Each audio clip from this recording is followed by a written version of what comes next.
හරි ආදරණීය දෙවියන්ට අපි මේ වීඩියෝ එක ටික කතා කරන්න බලාපොරොත්තු වෙන්නේ ස්පයිරල් මොඩල් කියන ටොපික් එක සම්බන්ධයෙන්. ස්පයිරල් මොඩල් අපි කියනවා මේක ස්පයිරල් මොඩල් නැත්නම් අපි සිංහලෙන් නම් හඳුන්වනවා සර්පිලාකාර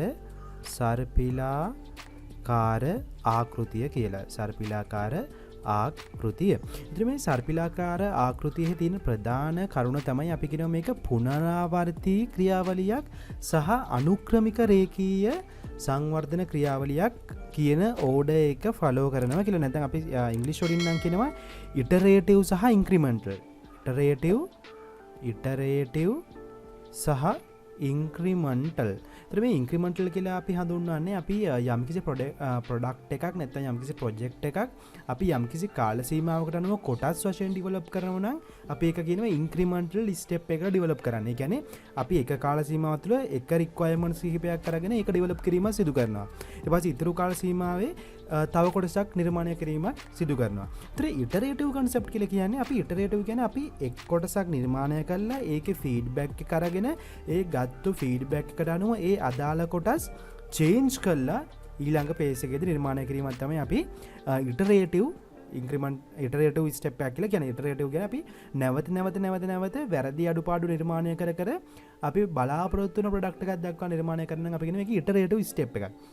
ඉන්ක්‍රිමෙන්ටල් ස්ටෙප් එක කියන්නේ අපි අපේ ප්‍රොඩක්ට් එක කොටස් වලට වෙන් කරලා එක ෆ්‍රේම් එකකදී ඒ අදාළ කොටස් ටික එන්න කරලා ඊළඟ කොටසට යෑම තමයි අපි ඉන්ක්‍රිමෙන්ටල් ස්ටෙප් එක කියලා හඳුන්වන්නේ. එතකොට අපි කියන ස්පයිරල් මොඩල් එක මේ දෙකේම එකතුවක්. කියන්නේ ඉටරේටිව් සහ ඉන්ක්‍රිමෙන්ටල්. ඒතර මෙතනදී ඔයාලා අවබෝධයට ගන්න ඕනේ එහෙනම් මෙතනදී වෙනම ඇත්තේ මෙන්න මේ වගේ කන්සෙප්ට් එකක් කියලා.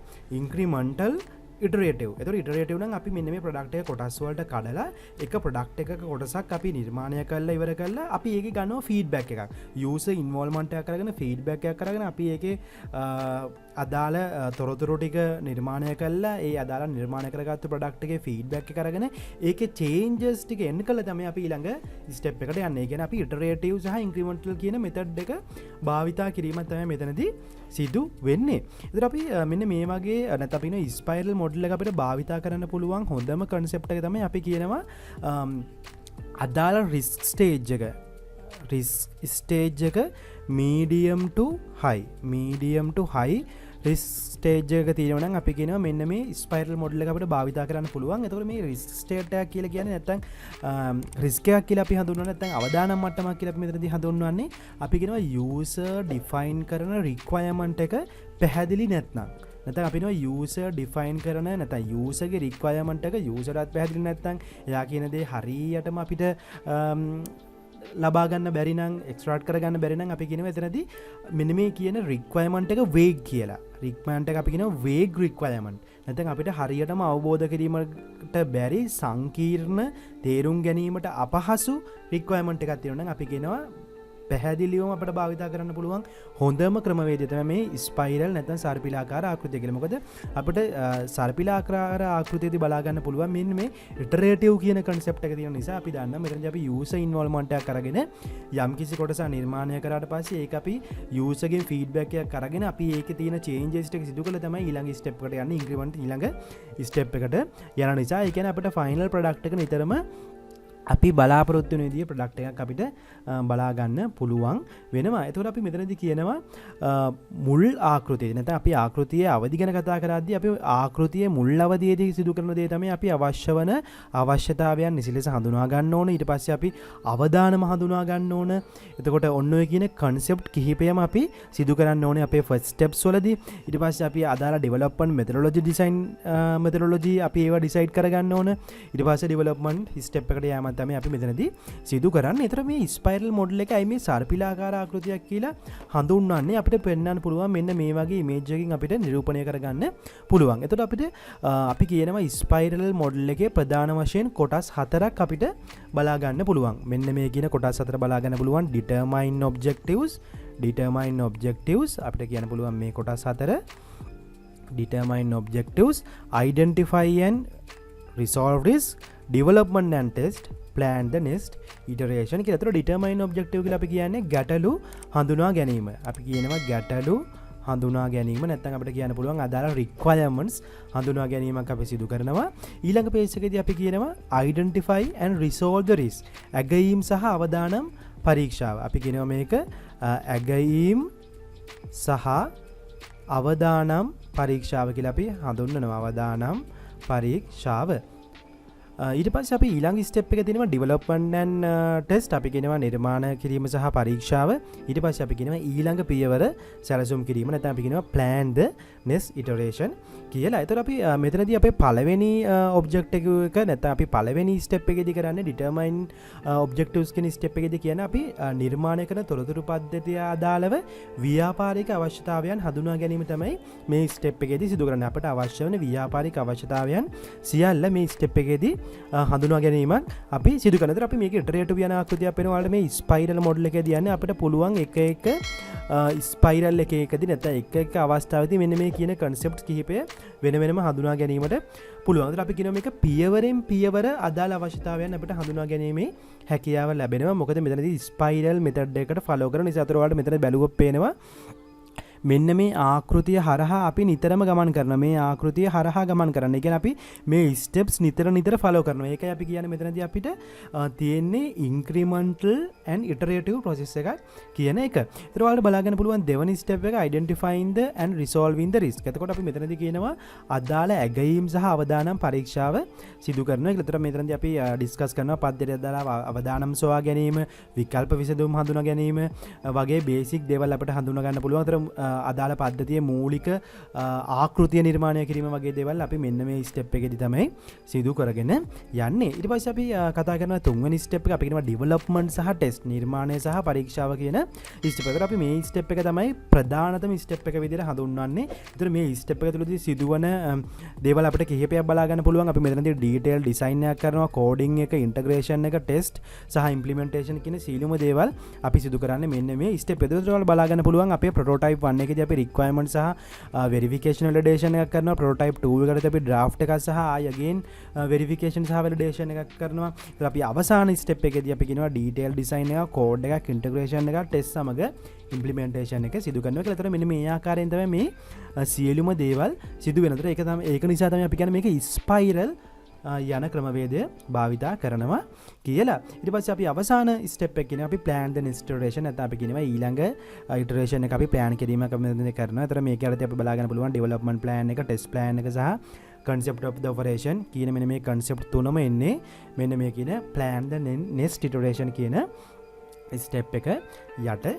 ඒතොර මෙන්න මේ ප්‍රධාන ආකෘතිය තමයි මෙයා භාවිතා කරන. ඔයාලා මතක තියාගන්න ඕන කරුණ තමයි A level syllabus එකේදී අපිට මෙන්න මේ කරුණු 4 ගැන අහන්න පුළුවන්.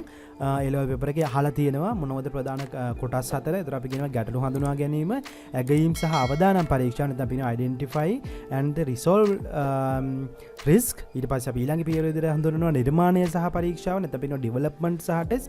සහ අපි අවසාන පියවර විදිහට හඳුන්වනවා ඊළඟ පියවර සැලසුම් කිරීම නැත්නම් planning the next iteration කියලා අපිට හඳුන්වන්න පුළුවන්. එතකොට අපි ආයි අපේ කලින් ස්ක්‍රීන් එකට යන්. එතකොට අපි මෙතනදී කතා කරන්නේ ඊළඟ අවශ්‍යතාවය තමයි අපි මොනවද මේ පද්ධතිය භාවිතා කිරීමට සුදුසු පද්ධති. මොනවද මේ ස්පයිරල් මෙතඩොලොජි එක භාවිතා කරන්න සුදුසු පද්ධති. එතකොට පළවෙනි කරුණ අපිට කියන්න පුළුවන් අපිට මේ වගේ පද්ධතියක් භාවිතා කරන්න පුළුවන් අවදානම ඉතා ඉහළ මුද්‍රකාංග වලදී. අවදානම ඉතා ඉහළ. නැත්නම් අපි කියනවා high risk software වලදී අපිට මෙන්න මේ මෙතඩ් එක භාවිතා කරන්න පුළුවන් වෙනවා. එතකොට අපි කියනවා නම් vague requirement එකක්. vague requirements නම් තියෙන නැත්නම් අපි කියනවා නිශ්චිත සහ පැහැදිලි requirements නැත්නම් අපිට මේ සර්පිලාකාර ආකෘතිය භාවිතා කිරීමේ හැකියාව තියෙනවා. ඊට පස්සේ අපි කියනවා මුද්‍රකාංගයේ අන්තර්ගත කරුණු නිරවුල් නොවන අවස්ථාවලදී අපි කියනවා clear නැත්නම් නිරවුල් නොවන අවස්ථාවලදී අපිට මේ සර්පිලාකාර ආකෘතිය බලා භාවිතා කරන්න පුළුවන්. එතකොට අපිට software industry එක බලා ගන්න පුළුවන් මෙන්න මේ ආකෘති භාවිතා වෙනවා මෙන්න මේ වගේ අවස්ථාවලදී. අවදානම ඉහළ අවස්ථාවලදී requirement එක vague නම් clear define එකක් නැත්නම් අපිට මේ spiral ආකෘතිය භාවිතා කරන්න පුළුවන්. මෙතනදී මොකද iterative step එකක් තියෙන නිසා iterative සහ incremental step එක භාවිතා කරන නිසා අපිට පැහැදිලිවම මේ ආකෘතිය භාවිතා කිරීමේ හැකියාව තියෙනවා. ඒතර අපි කලින් වීඩියෝස් වල කතා කරා වගේ අපි මේ ආකෘතියෙත් කතා කරන්න අවශ්‍යයි advantages සහ disadvantages advantages සහ disadvantages. ඉතින් අපි බැලුවොත් advantages කොටද බැලුවොත් අපිට කියන්න පුළුවන් මේ සර්පිලාකාර ආකෘතිය නිසා අපිට මෙන්න මේ කියන requirements පැහැදිලිව හඳුනා ගැනීමේ හැකියාව තියෙනවා. නැත්නම් අපි කියනවා නිරවුල් කර ගැනීමේ හැකියාව. නැත්නම් අපිට තිබිච්ච vague requirement ටික අපිට නිරවුල්ව හඳුනා ගැනීමේ හැකියාව ලැබෙනවා මේ ස්පයිරල් ආකෘතිය භාවිතා කරන නිසා. ඊට පස්සේ අපි දෙවෙනි concept එක ගැන කතා කරොත් අපි කියනවා වැඩි අවධානයක් තියෙන අංශ වලට අපිට මුලින් අවධානය යොමු කිරීමේ හැකියාව ලැබෙනවා. ස්පයිරල් method එකේදී අපි කියනවා high risk යුනිට්ස් වලට අපිට මේන්ලි ෆෝකස් කිරීමේ හැකියාව තියෙනවා. එතකොට මෙතනදී අපි කියන භාවිතා කරන්නන්ගේ එන්ගේජ්මන්ට් එක නැත්නම් භාවිතා කරන්නන්ගේ ලැබෙන ඉන්පුට් එක නිසා අවසානයේදී නැත්නම් අපේ ප්‍රොසෙස් එක ඩෙවලොප් කරගෙන යද්දී ලැබෙන ඉන්පුට් එක නිසා අපිට කියන්න පුළුවන් අවසාන ප්‍රතිඵලය සම්බන්ධව අපට හොඳ දැනුමක් ලබා ගැනීමේ හැකියාව ලැබෙනවා සර්පිලාකාර ආකෘතියේදී. මොකද මෙතනදී ෆයිනල් මේක යූස් කරන යූසර් ගෲප් එකේ ඉන්වෝල්ව්මන්ට් එකක් සිදු වෙන නිසා අපිට කියන්න පුළුවන් ෆයිනල් අපිට ලැබෙන ප්‍රොඩක්ට් එක නැත්නම් ෆයිනලි ෂිප් කරන ප්‍රොඩක්ට් එක ෆෘට්ෆුල් ප්‍රොඩක්ට් එකක් වෙනවා. මොකද රික්වයර්මන්ට් එකට නිතරම ගැදර් වෙලා තියෙන ප්‍රොඩක්ට් එකක් අපිට නිර්මාණය කර ගැනීමේ හැකියාව තියෙනවා. ඊට පස්සේ අපි ඩිස්ඇඩ්වාන්ටේජස් බැලුවොත් මේ ස්පයිරල් මෙතඩ් එකේදී අපි කියනවා මෙතනදී ව්‍යාපෘති කළමනාකරණ ඉතාමත් අපහසුයි. නැත්නම් කාර්යභාරයන් ඉතාමත් හයි කාර්යභාර නැත්නම් අධික කාර්යභාර ප්‍රමාණයක් පැවරීමක් සිදු වෙනවා. මොකද මේක ඉටරේටිව් සහ ඉන්ක්‍රිමෙන්ටල් ස්ටෙප් එකක් ෆලෝ කරන නිසා. ඊට පස්සේ මෙතනදී වෙන ඩිස්ඇඩ්වාන්ටේජ් එකක් විදිහට අපිට කියන්න පුළුවන් අපේ ප්‍රොඩක්ට් එකක් මුලදී නැත්නම් ප්‍රොඩක්ට් එක ආරම්භයේ නැත්නම් ස්ටාර්ට් එකේදී අපිට ප්‍රොඩක්ට් එක ගැන පැහැදිලි අවබෝධයක් තියෙන්නේ නැහැ. ප්‍රොඩක්ට් එක පිළිබඳව පැහැදිලි අවබෝධයක් අපිට ලබා ගන්න බෑ සර්පිලාකාර ආකෘතිය. මොකද අපි කියනවා මෙතනදී vague requirement එකක් එක්ක නැත්නම් හරි clear නැති requirement එකක් එක්ක ස්ටාර්ට් කරන නිසා අපිට ප්‍රොඩක්ට් එකේ ආරම්භයේදී නැත්නම් අපි කියනවා ඩෙවලොප්මන්ට් ස්ටෙප් එක ආරම්භයේදී අපිට පැහැදිලි ආකෘතියක් නැත්නම් පැහැදිලි අවබෝධයක් ලබා ගැනීමේ හැකියාව නැහැ. ඊට පස්සේ අපි කියනවා තව ඩිස්ඇඩ්වාන්ටේජ් එකක් අපිට මේ concept එක කුඩා මෘදුකාංග ව්‍යාපෘති සඳහා භාවිතා කිරීමේ හැකියාවක් නැහැ. කුඩා ව්‍යාපෘති නැත්නම් අපි කියනවා small level product සඳහා අපිට මේ ස්පයිරල් කියන ආකෘතිය භාවිතා කිරීමට බෑ. ඒ වගේම භාවිතා කරන්නේ නැහැ. මොකද ඒක අපි කියනවා ෆෘට්ෆුල් නැත්නම් අපි කියනවා ප්‍රොඩක්ටිව් නෑ.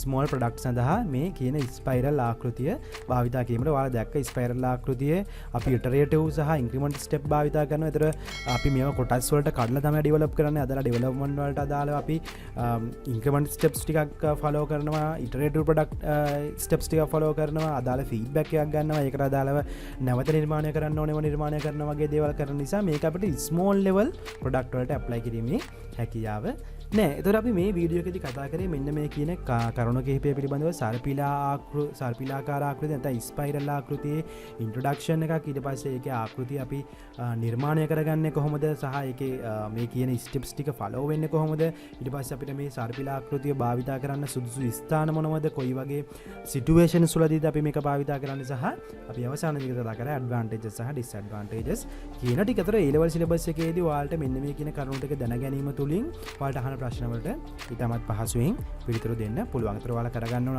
අනිවාර්ය දේ තමයි මේකට කුඩා ෂෝට් නෝට් එකක් නිර්මාණය කර ගැනීමට අවශ්‍ය මේ මොඩල් සියල්ලම සම්බන්ධයෙන්. මොකද මේ කොටස් නිරන්තරයෙන් MCQs වලදී අහන කොටස් වෙන නිසා. ඒතර අපි ඊළඟ වීඩියෝස් වලදී බලමු තවත් වැදගත් තොරතුරු කිහිපයක් මේ මොඩල්ස් සහ අදාළ software engineering කොටස් සම්බන්ධයෙන් A level paper එකේදී ඔයාලගෙන් අහන කොටස් සම්බන්ධයෙන්.